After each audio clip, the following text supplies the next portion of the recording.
وزیراعظم شہباز شریف نے ترسیلات زر میں اضافے پر قوم کو مبارکباد دیتے ہوئے کہا ہے کہ 6 ماہ میں بیرون ملک سے 18 ارب ڈالر بھیجے گئے، ملک و قوم کی ایک ایک پائی کا تحفظ کریں گے۔ واضح کیا غریب عوام پر ٹیکس کا مزید بوجھ نہیں ڈالیں گے۔ معیشت کا پہیہ جام کرنے کا نعرہ لگانے والوں کے دعوے دھرے رہ گئے۔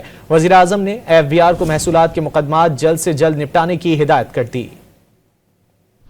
وزیر اعظم شہباز شریف نے PIA پر یورپ کے لیے پروازوں پر پابندی ہٹنے کے بعد پیرس کے لیے پہلی پرواز کی روانگی پر قوم کو مبارکباد دی۔ وزیر اعظم نے اپنے ایک پیغام میں واضح کیا کہ بیرون ملک مقیم پاکستانی براہ راست پروازوں سے مستفید ہو سکیں گے۔ وزیر اعظم کا کہنا تھا کہ یورپ کے لیے پروازوں کی بندش سے قومی ایئر لائن کو اربوں ڈالر کا نقصان ہوا اور اس کی ساکھ بھی متاثر ہوئی۔ موجودہ حکومت نے قومی ایئر لائن کا تشخص بحال کیا۔ یورپ کے لیے پروازوں کی بحالی کے بعد PIA ترقی کی جانب گامزن ہے۔ اس سے قبل وزیر اعظم شہباز شریف کی زیر صدارت ان لینڈ ریونیو کے اپیلیٹ ٹریبیونلز کے امور پر جائزہ اجلاس ہوا۔ وزیر اعظم نے واضح کیا کہ 6 ماہ میں بیرون ملک سے 18 ارب ڈالر پاکستان بھیجے گئے۔ یہ ریکارڈ ترسیلات زر پاکستانیوں کے ملک و قوم کی ترقی میں کردار ادا کرنے کے اہانی عزم کی سند ہے۔ ملک و قوم کی ایک ایک پائی کا تحفظ کریں گے۔ شہباز شریف نے کہا کہ معیشت کا پہیہ جام کرنے کا نعرہ لگانے والوں کے دعوے دھرے کے دھرے رہ گئے۔ انہوں نے حکم دیا کہ ٹیکس نہ دہندگان سے ٹیکس